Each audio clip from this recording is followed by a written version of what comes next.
বন্ধুরা, মধ্যযুগে এমন একটা সময় অতিবাহিত হয়েছে যখন অত্যাচারী সংখ্যা ছিল অনেক বেশি, তবে অত্যাচারও কম ছিল না। সে সময় যে ভয়ানক এবং অভিনব শাস্তিগুলো অপরাধীদেরকে দেওয়া হতো তার নৃশংসতা সম্পর্কে হয়তো আপনার ধারণাও নেই। আপনার হয়তো বিশ্বাস হবে না, তবে এগুলো একসময় সত্যি প্রয়োগ করা হতো বন্দীদের উপর। তাহলে চলুন দেখে আসি প্রাচীনকালে প্রচলিত কিছু ভয়ানক শাস্তির উপায়। Number 1, coffin punishment. বন্ধুরা, কফিন পানিশমেন্ট ইতিহাসে সবচেয়ে সেরা জঘন্য পানিশমেন্টগুলোর মধ্যে একটি, কেননা এখানে অপরাধী ধীরে ধীরে অত্যাচার সহ্য করতে করতে কয়েক সপ্তাহ পর মারা যেত। এটা এক ধরনের মেটাল ডিভাইস যেটা কফিনের শেপের মতো করে বানানো হয়েছিল। আসলে এটি একটি খাঁচার মতো, যেখানে অপরাধীকে ঢুকিয়ে উঁচু স্থানে খাঁচাটিকে ঝুলিয়ে দেওয়া হতো। এটিকে এমনভাবে ডিজাইন করা হতো যেখানে অপরাধী ঠিকমতো বসতে পারতো না আর না পারতো দাঁড়াতে।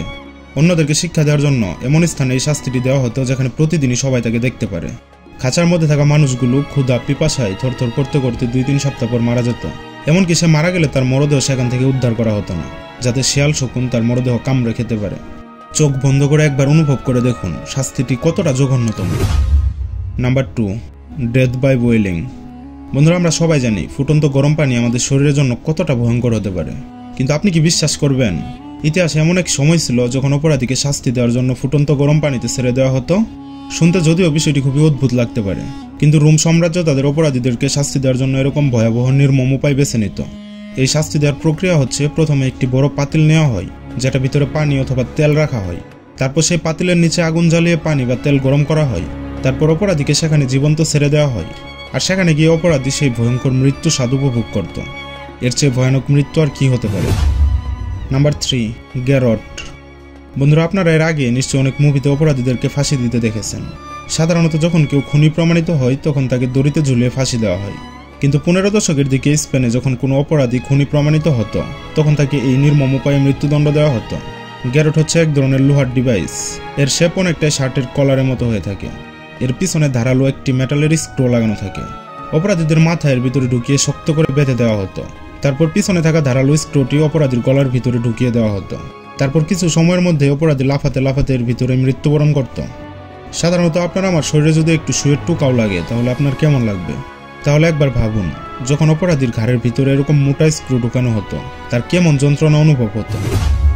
নাম্বার 4, পেইন ফর্টেড ডোর। এখন যে শাস্তিটি সম্পর্কে আপনাদেরকে বলবো এটিও প্রাচীনকালে প্রচলিত শাস্তিগুলোর মধ্যে অন্যতম। এই শাস্তিটি 1500 শতাব্দীতে ফ্রান্সে দেওয়া হতো। এখানে অপরাধীকে শাস্তি দেওয়ার জন্য প্রথমে তাকে মাটিতে শুইয়ে দেওয়া হয়। তারপর ধীরে ধীরে অপরাধীর বুকের উপর বড় বড় পাথর চাপিয়ে দেওয়া হতো। প্রথম পাথরের আকার একটু ছোট হলেও পরবর্তীতে ধীরে ধীরে বড় পাথর অপরাধীর বুকের উপর চাপিয়ে দেওয়া হতো। এরপর ধীরে ধীরে অপরাধীর শ্বাস নিতে কষ্ট হতো, আর এভাবে এক সময় তার মৃত্যু হয়ে যেত। সত্যি এই শাস্তির প্রক্রিয়াটি একটু বেশি কষ্ট করছিল। Number 5, Jutes cradle. মধ্যযুগে স্প্যানিশদের আবিষ্কৃত এই শাস্তিটি অন্যতম ভয়ানক একটি শাস্তি। প্রাচীনকালে যখন কেউ অপরাধ করত অথবা অপরাধীর মুখ থেকে সত্য কথা বের করার প্রয়োজন হতো তখন এই টর্চারটি করা হতো। এখানে প্রথমে ত্রিভুজ আকৃতির একটি লোহার শেপ নিচে রাখা হয়। তারপর অপরাধীর হাত পা শক্ত করে বেঁধে এর উপরে ঝুলিয়ে দেওয়া হতো। তারপর ধীরে ধীরে দড়ির সাহায্যে অপরাধীকে নিচের দিকে নামানো হতো। নিচের দিকে নামতে নামতে এমন একটি সময় চলে আসতো যখন নিচে থাকা ত্রিভুজ আকৃতির শেপটি অপরাধীর গোপনাঙ্গ ভেদ করে বের হয়ে যেত। আর হ্যাঁ, তারা এটিও ভালোভাবে খেয়াল রাখতো যাতে অপরাধীর দ্রুত মৃত্যু না হয়। তারা এভাবে ধীরে ধীরে কষ্ট দিয়ে অপরাধীকে মেরে ফেলত। Number 6, chair of torture. বন্ধুরা, চেয়ার অফ টর্চার এমন এক ধরনের প্রক্রিয়া ছিল যেটি 15 শতকে চায়না ও ইউরোপে সবচেয়ে বেশি ব্যবহার হতো। এই চেয়ারটি অপরাধীর মুখ থেকে সত্য কথা বের করার জন্য ব্যবহার করা হতো, আবার কখনো কখনো মৃত্যুদণ্ড কার্যকর করার জন্য ব্যবহার করা হতো। যারা সে সময় বড় কোনো অপরাধ করত তাদেরকে শাস্তি স্বরূপ এই চেয়ারে বসিয়ে মৃত্যুদণ্ড দেওয়া হতো। এই চেয়ারটি ধারালোভাবে বানানো হয়েছে। এর সম্পূর্ণ দেহ জুড়ে অসংখ্য সুয়ের মতো ধারালো পেরেক লাগানো থাকতো। যখন অপরাধীকে এই চেয়ারে বসানো হতো তার সম্পূর্ণ শরীর ব্যথায় কেঁপে উঠত। মাঝে মাঝে অন্যান্য অপরাধীদের সামনেও এই শাস্তিটি দেওয়া হতো, যাতে আগে থেকেই তারা তাদের দোষ স্বীকার করে নেয়। Number 7, death by swing. বন্ধুরা, আমরা যদি করাতের কথা বলতে যাই তাহলে এটি মূলত বড় বড় গাছ কাটার জন্য ব্যবহার করা হয়। কিন্তু আপনি বিশ্বাস করবেন কিনা জানি না, ইতিহাসে এমনও শাস্তি আছে যেখানে এই করাতের সাহায্যে মানুষকে 2 টুকরো করা হতো। যেখানে অপরাধীকে উল্টা ঝুলিয়ে 2 জন জল্লাদ দ্বারা মাঝ বরাবর কেটে 2 টুকরো করা হতো। এই শাস্তিটি এতটাই ভয়ানক ছিল যে কল্পনা করলে হাত পা ঠান্ডা হয়ে যায়। ঐতিহাসিকবিদদের মধ্যে এটির প্রচলন শুরু হয়েছিল এনসেন্ট ইরানে। তারপর এই প্রক্রিয়াটি সম্পূর্ণ ইরান ও দুনিয়ার বিভিন্ন অপরাধীদের শাস্তি স্বরূপ ব্যবহার করা হয়। তো বন্ধুরা, এই ছিল আমাদের আজকের এই ভিডিও কেমন লাগলো তা কমেন্টে জানাতে পারেন।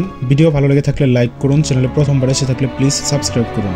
দেখা হচ্ছে পরবর্তী কোনো নতুন ভিডিওতে। ততক্ষণ পর্যন্ত ভালো থাকবেন, সুস্থ থাকবেন। আল্লাহ হাফেজ।